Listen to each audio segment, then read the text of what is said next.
semuanya, Assalamualaikum warahmatullahi wabarakatuh. Perkenalkan, nama saya Dwi Sinur Maulida dari kelompok 5, Praktikum Ilmu Pemulihan Ternak. Pada video kali ini, saya akan menjelaskan tentang hasil perhitungan dari nilai heritabilitas, nilai korelasi genetik, dan juga nilai repeatabilitas antar kelas, juga repeatabilitas dalam kelas. Nah, komoditas untuk ternak yang saya pilih pada praktikum ini adalah domba Garut. Jadi akan dijelaskan tentang nilai heritabilitas bobot lahir dan bobot sapi domba Garut, serta nilai korelasi genetiknya, dan juga repeatabilitas antar kelas dan juga dalam kelasnya. Heritabilitas digunakan untuk mengetahui besarnya sumbangan genetik aditif suatu sifat yang akan diturunkan kepada keturunannya. Dengan diperolehnya nilai heritabilitas, maka bisa digunakan untuk mengetahui nilai pemuliaan. Nilai pemuliaan bisa diketahui dengan menghitung performa ternak itu sendiri atau bagi pejantan berdasarkan catatan anak-anaknya dan informasi dari keluarganya. Nilai pemuliaan digunakan untuk menduga keunggulan atau kedudukan ternak dalam suatu populasi berdasarkan mutu genetik. Heritabilitas dan korelasi genetik merupakan parameter yang penting yang menunjukkan besarnya gen aditif yang bervariasi yang diturunkan dari tetua kepada keturunannya. Semakin tinggi nilai heritabilitas suatu sifat pada ternak, maka akan semakin mudah bagi kita untuk memilih ternak yang memiliki nilai genetik yang baik berdasarkan fenotipnya. Repeatabilitas mengidentifikasikan kesamaan satu individu mengulang catatannya sepanjang hidupnya. Dengan kata lain, repeatabilitas digunakan dalam seleksi untuk performan yang akan datang dari individu yang sama. Itulah mengapa pentingnya kita mengetahui nilai dari heritabilitas, korelasi genetik, maupun repeatabilitas pada domba Garut. Nah, untuk tujuan dari praktikum ilmu pemulihan ternak adalah mahasiswa mampu mengetahui apa itu heritabilitas, korelasi genetik, dan repeatabilitas. Mahasiswa juga mampu melakukan perhitungan heritabilitas, korelasi genetik, dan repeatabilitas, serta dapat mengetahui kegunaan dari heritabilitas, korelasi genetik, maupun repeatabilitas. Manfaat dari praktikum ilmu pemulihan ternak adalah kita sebagai mahasiswa mampu mengaplikasikan perhitungan heritabilitas, korelasi genetik, dan repeatabilitas secara aplikatif dalam dunia peternakan. Harapannya setelah lulus nanti, mahasiswa mampu memahami bagaimana nilai dari suatu heritabilitas, korelasi genetik, dan repeatabilitas dalam menentukan produktivitas ternak melalui peningkatan mutu genetiknya. Praktikum ilmu pemulihan ternak dengan materi heritabilitas, korelasi genetik, dan repeatabilitas antar kelas dan dalam kelas dilaksanakan pada tanggal 12 sampai 14 Oktober 2020 pada pukul 11 sampai 14 waktu Indonesia Barat di channel YouTube Lab GPR dan mengerjakan di rumah masing-masing. Alat yang digunakan pada praktikum ini antara lain kalkulator scientific dan alat tulis. Bahan yang digunakan pada praktikum ilmu pemulihan ternak dalam menghitung nilai heritabilitas, korelasi genetik, dan repeatabilitas adalah data bobot lahir dan bobot sapi domba Garut menggunakan 4 ekor pejantan yang masing-masing mengawini 5 ekor betina dengan jumlah anak 20 ekor dengan data yang diambil dari bobot lahir dan bobot sapinya. Lalu, metode praktikum meliputi kegiatan diskusi bersama asisten lewat grup Microsoft Teams. Kegiatan yang dilakukan adalah membuat data dummy, kemudian dibuat pembahasannya.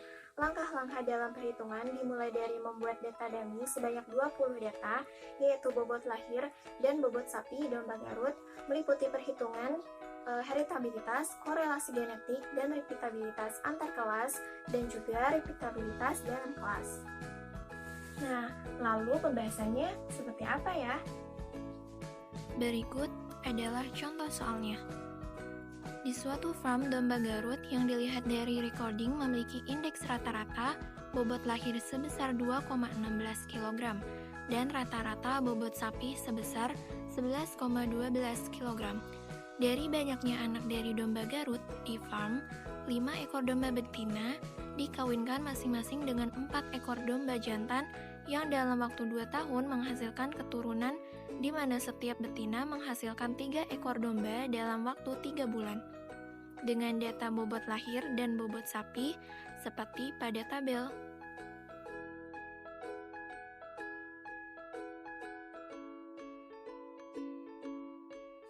Berikut adalah rekapitulasi data heritabilitas bobot lahir domba 1.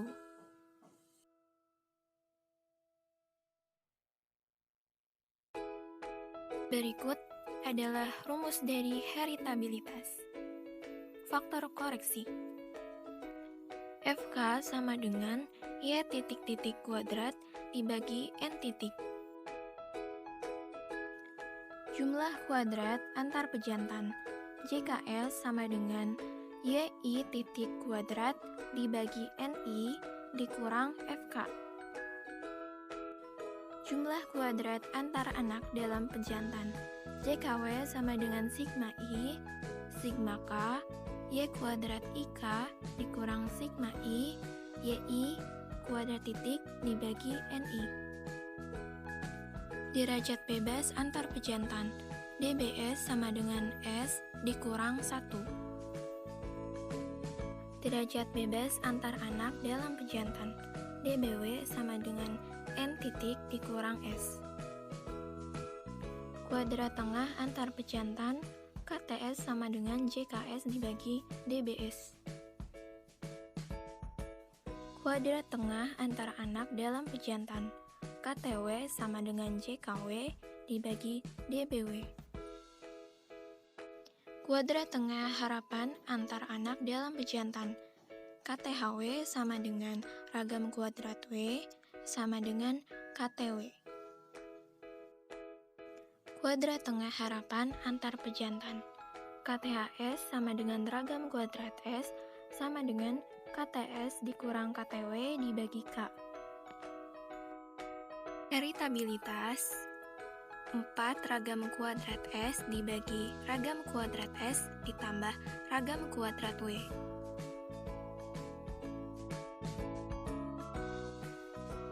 Korelasi genetik. Berikut adalah rekapitulasi korelasi genetik bobot lahir 1 dan bobot sapi 1. Faktor koreksi FK sama dengan X titik-titik dikali Y titik-titik dibagi N titik.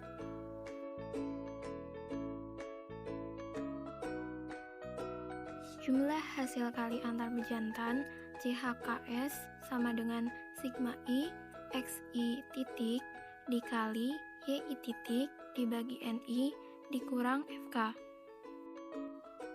Jumlah hasil kali antar anak dalam pejantan CHKW sama dengan sigma I sigma K XIK YIK dikurang sigma I XI titik dikali YI titik dibagi NI.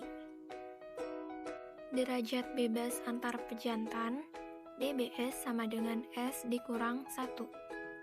Derajat bebas antar anak dalam pejantan DBW sama dengan N titik dikurang S. Hasil kali rata-rata antar pejantan HKRS sama dengan JHKS dibagi DBS. Hasil kali rata-rata antar anak dalam pejantan HKRW sama dengan JHKW dibagi DBW. Hasil kali rata-rata harapan antar anak dalam pejantan KOV W sama dengan HKRW. Hasil kali rata-rata harapan antar pejantan KOV X sama dengan HKRS dikurang HKRW dibagi K.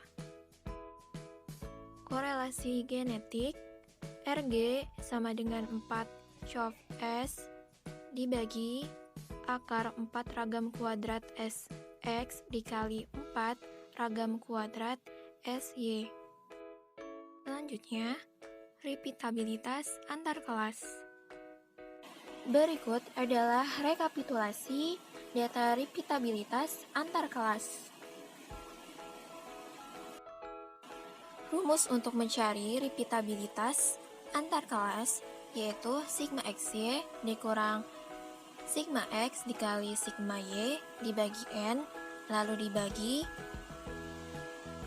akar dari sigma x kuadrat dikurang sigma x kuadrat dibagi n, lalu dikali sigma y kuadrat dikurang sigma y kuadrat dibagi n. Repeatabilitas dalam kelas. Berikut adalah rekapitulasi repeatabilitas bobot sapi. Faktor koreksi FK sama dengan Y titik-titik kuadrat dibagi M titik. Jumlah kuadrat antar individu JKB sama dengan sigma I YI titik kuadrat dibagi MI dikurang FK. Jumlah kuadrat pengukuran dalam individu JKW sama dengan sigma I sigma J I kuadrat IJ dikurang sigma I YI titik kuadrat dibagi MI. Derajat bebas antar individu DBB sama dengan N dikurang 1. Derajat bebas pengukuran dalam individu DBW sama dengan N dikali MI dikurang 1. Kuadrat tengah antar individu KTB sama dengan JKB dibagi DBB. Kuadrat tengah pengukuran dalam individu KTW sama dengan JKW dibagi DBW. Kuadrat tengah harapan pengukuran dalam individu KTHW sama dengan ragam kuadrat W sama dengan KTW. Kuadrat tengah harapan antar individu KTHB sama dengan KTB dikurang KTW dibagi K. Repeatabilitas R sama dengan ragam kuadrat B dibagi ragam kuadrat B ditambah ragam kuadrat W.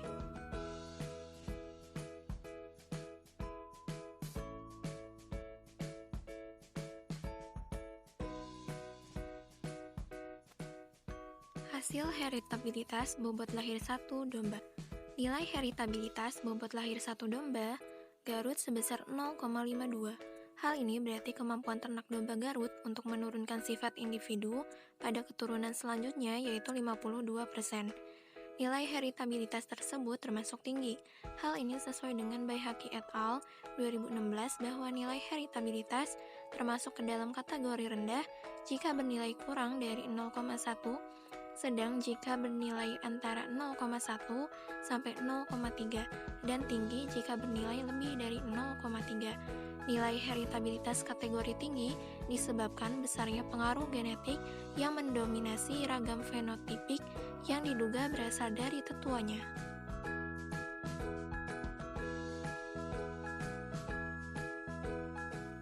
Nilai heritabilitas bobot sapi 1 domba adalah 1,97. Artinya, kemampuan ternak domba Garut untuk menurunkan sifat individu pada keturunan selanjutnya yaitu 197%. Artinya dalam kategori tinggi. Faktor dari nilai heritabilitas yang tinggi adalah dominasi faktor genetik dari tetua. Hal ini sesuai dengan Warwick et al. 2014 bahwa nilai heritabilitas yang dikategorikan sedang sampai tinggi memberikan petunjuk bahwa seleksi yang dilakukan akan lebih efektif dan efisien dalam meningkatkan perbaikan mutu genetik ternak bila dibandingkan dengan seleksi yang dilakukan pada nilai heritabilitas rendah.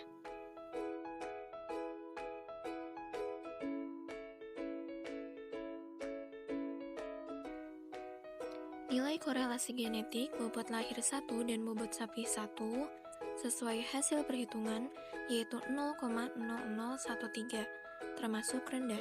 Menurut Warwick et al. 2014, nilai korelasi genetik termasuk dalam kategori rendah apabila nilainya kurang dari 0,1. Nilai korelasi genetik kategori sedang apabila nilainya 0,1 sampai 0,3 dan nilai korelasi genetik tinggi apabila berada pada kisaran 0,3 sampai 1. Korelasi genetik bobot lahir dan bobot sapi yang bernilai positif menunjukkan bahwa seleksi berdasarkan bobot lahir dapat meningkatkan bobot sapi. Menurut Adianto et al. 2016, korelasi genetik antara bobot lahir dengan bobot sapi yang bernilai positif menunjukkan bahwa seleksi berdasarkan bobot lahir dapat meningkatkan bobot sapi. Menurut Maisyarah 2019, bahwa korelasi genetik antara dua performa dapat bernilai positif dan tinggi apabila korelasi lingkungan antara kedua performa rendah karena faktor lingkungan tidak menutupi ekspresi faktor genetik. Hal tersebut akan menghasilkan korelasi fenotipik yang tinggi karena performa yang digunakan untuk menduga potensi genetik tidak tertutupi oleh faktor lingkungan.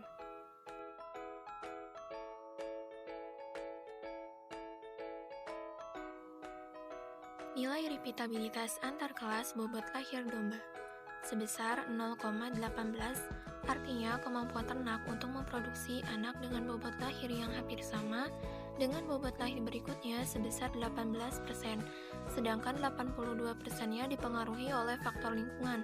Menurut penelitian yang dilakukan oleh Nuruddin 2014, nilai repeatabilitas bobot badan dengan metode antar kelas dan dalam kelas yaitu 0,22 plus minus 0,09 dan 0,19 plus minus 0,05 untuk bobot lahir, 0,34 plus minus 0,09 dan 0,31 plus minus 0,06 untuk bobot sapi. Estimasi repeatabilitas domba Garut bobot lahir dalam kategori sedang. Hal ini sesuai dengan perhitungan bahwa repeatabilitas antar kelas bobot lahir dalam kategori sedang yaitu 0,18.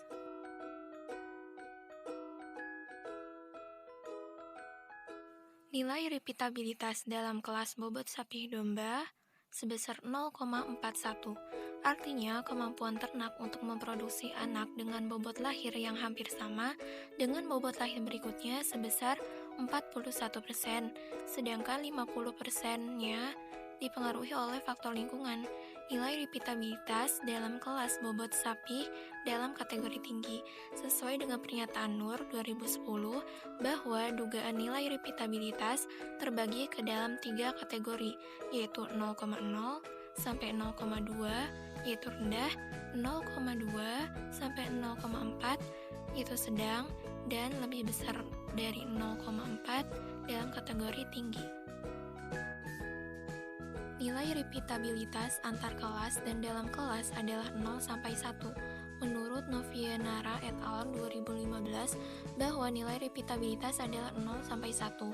Semakin mendekati angka 1, semakin menunjukkan bahwa ternak tersebut akan mengulangi prestasi produksinya saat ini di masa yang akan datang. Repeatabilitas digunakan untuk mempelajari bagian ragam total suatu sifat pada suatu populasi yang disebabkan oleh keragaman antar individu yang bersifat permanen pada periode produksi yang berbeda. Adanya perbedaan nilai repeatabilitas terjadi karena faktor genetik dan lingkungan. Menurut Yulham et al. 2016, bahwa perbedaan nilai heritabilitas maupun repeatabilitas suatu sifat dapat disebabkan oleh perbedaan jumlah pengamatan, jenis ternak, waktu, lingkungan, serta metode pendugaan yang digunakan. Nah, kesimpulannya adalah nilai heritabilitas bobot lahir dan bobot sapi domba Garut dalam kategori tinggi, yang faktornya disebabkan besarnya pengaruh genetik yang mendominasi ragam fenotipik yang diduga berasal dari tetuanya. Nilai korelasi genetik bobot lahir dan bobot sapi dalam kategori rendah dan positif. Korelasi genetik bobot lahir dan bobot sapi yang bernilai positif menunjukkan bahwa seleksi berdasarkan bobot lahir dapat meningkatkan bobot sapi. Nilai repeatabilitas antar kelas dan dalam kelas bobot lahir maupun bobot sapinya yaitu dalam kategori sedang dan tinggi.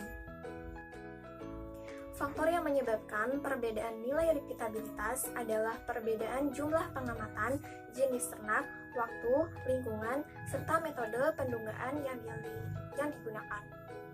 Sekian dari pembahasan yang saya sampaikan, semoga bermanfaat. Terima kasih. Wassalamualaikum warahmatullahi wabarakatuh.